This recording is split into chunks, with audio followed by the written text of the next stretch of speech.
On Christmas Day, a team of astronomers pointed the most powerful telescope humanity has ever built at the largest planet in our solar system, expecting a nice, quiet, incremental addition to what scientists already understood about Jupiter's polar lights. What came back instead made one of the world's leading experts on planetary auroras say, in his own words, that it blew him away.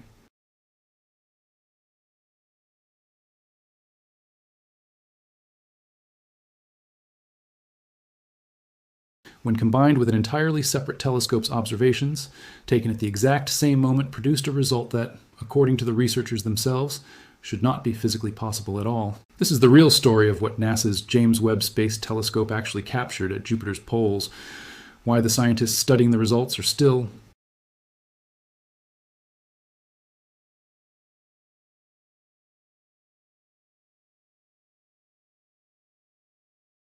I'm your host, and this is your channel. If you want the real science behind the biggest surprises coming out of deep space, subscribe now, because we're just getting started. To understand why this observation turned into something so much stranger than anyone expected, you first need to understand what an aurora actually is, and why Jupiter's version of this phenomenon has fascinated planetary scientists for decades. Here on Earth, auroras, the northern and southern lights,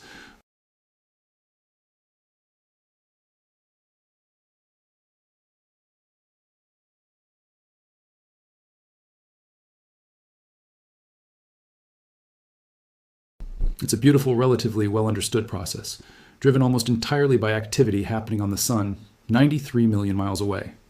Jupiter's auroras work on a related but genuinely different set of physical principles, and they are, in every measurable sense, more extreme than anything Earth produces. They're vastly larger, easily large enough to swallow our entire planet within the glowing regions surrounding Jupiter's poles. And they are hundreds of times more energetic than the aurora displays we see here at home. Part of what drives this extraordinary intensity is Jupiter's own enormous magnetic field, by far the strongest of any planet in our solar system, combined with a unique internal power source most other planets don't have. Its volcanically active moon Io, which constantly spews charged particles into Jupiter's surrounding space environment,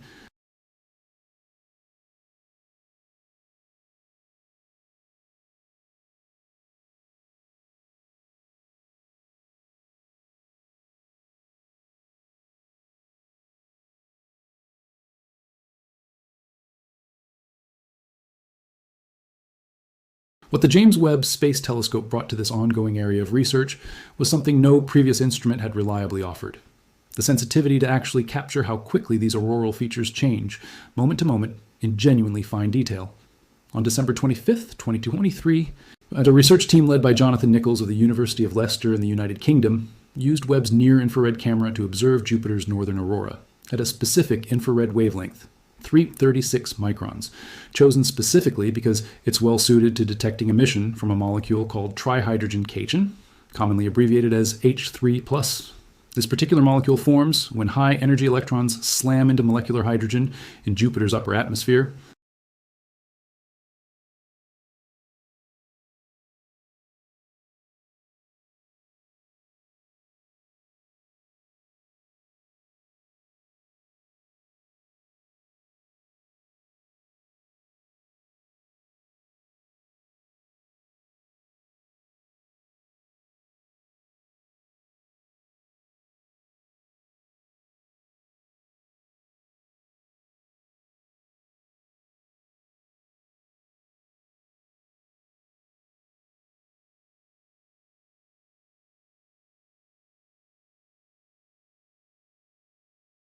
Gradual variation the team anticipated.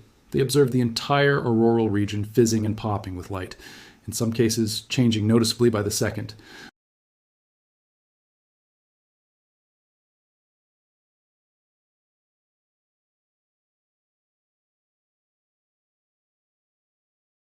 Turned out to be far more variable than researchers had previously believed possible, information that's now helping scientists better understand exactly how Jupiter's upper atmosphere heats and cools over time. That alone would have made for a genuinely significant headline-worthy discovery on its own. But it isn't actually the strangest part of this story.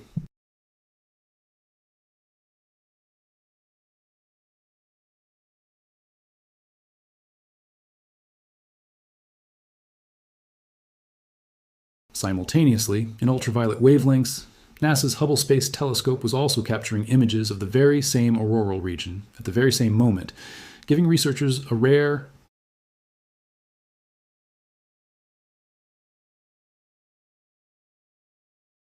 according to Nichols, that simultaneous comparison is exactly where things got genuinely bizarre. The brightest emission captured by Webb's infrared instruments, he explained, had no meaningful counterpart at all in Hubble's ultraviolet images taken at the exact same time. This wasn't a minor discrepancy or a simple calibration difference between two different instruments.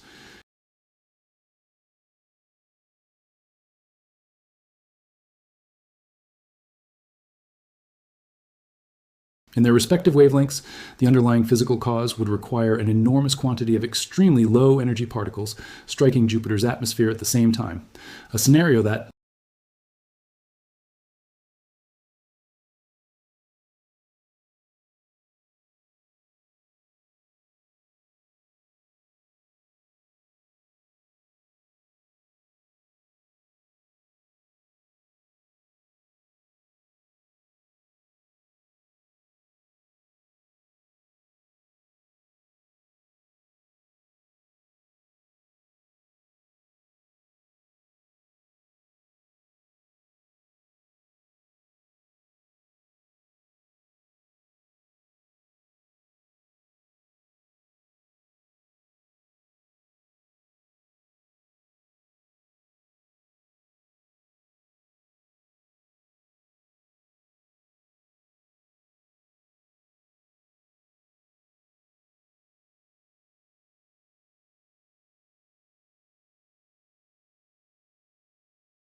the research team has been clear about what comes next, and it's worth being honest about that too, rather than pretending this mystery has already been neatly resolved.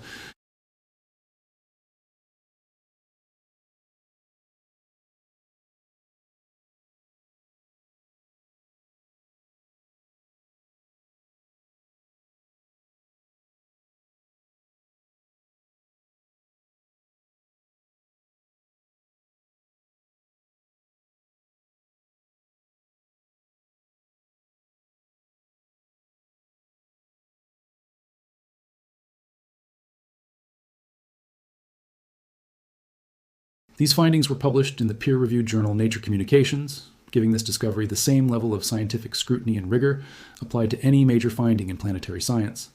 And it's worth placing this specific mystery in the broader context of everything else Webb has managed to reveal about Jupiter's polar environment during its ongoing observation campaigns.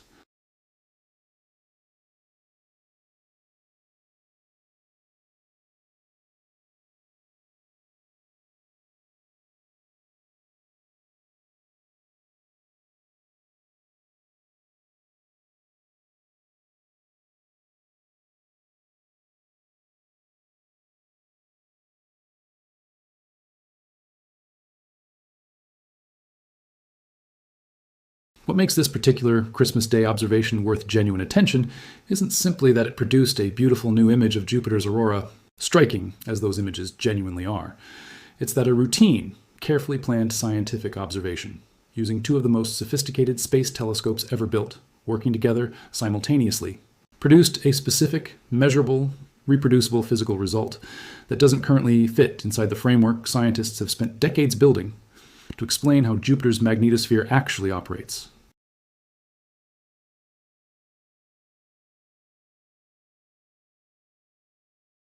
Published in a peer-reviewed scientific journal, describing a genuine, unresolved question about the physics of the largest planet in our solar system. So here is where this actually leaves things right now. A telescope built to peer toward the edge of the observable universe.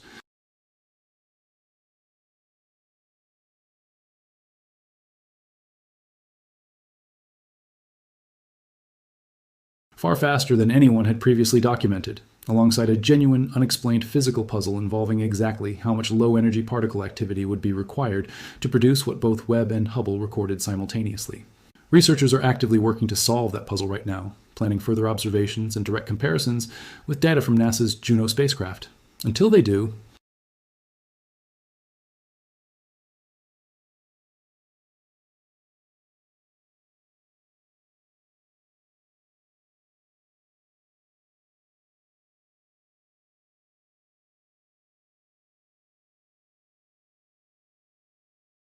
Hit subscribe and turn on notifications, because there's a lot more of the solar system left for this telescope to reveal. Drop a comment telling me what you think is causing that unexplained brightness at Jupiter's poles, and share this with someone who still thinks we already understand everything happening on the largest planet in our own solar system.